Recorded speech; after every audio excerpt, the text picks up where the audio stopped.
সম্মানিত ভিউয়ার্স, দর্শক শ্রোতা বন্ধু, আমরা ২১ নম্বর ভিডিও ক্লিপে জানবো যে কথাবার্তা কিছু শুনলে ওটা জাস্টিফাই না করে, যাচাই বাছাই না করে বলা যাবে না।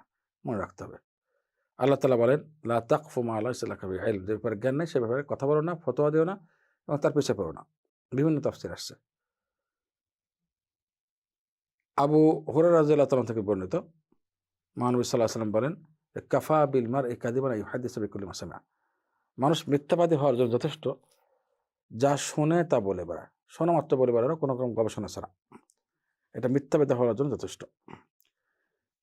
হাদিসের ক্ষেত্রে সামুরা রাদিয়াল্লাহু তাআলা আনহু থেকে বর্ণিত, মহানবী সাল্লাল্লাহু আলাইহি ওয়াসাল্লাম বলেন, যে ব্যক্তি আমার পক্ষ থেকে কোনো হাদিস বর্ণনা করলো, সে জানে হাদিসটা সঠিক না, সেও মিথ্যাবাদীর অন্তর্ভুক্ত হলো। তাহলে মিথ্যা হাদিস বর্ণনা করা যাবে না এবং মিথ্যা কোনো কথা শুনেই বলা যাবে না জাস্টিফাই না করে। নাহলে মিথ্যাবাদী হতে হবে, মিথ্যাবাদী হতে যথেষ্ট হবে। আসসালামু আলাইকুম ওয়া রাহমাতুল্লাহি ওয়া বারাকাতুহু।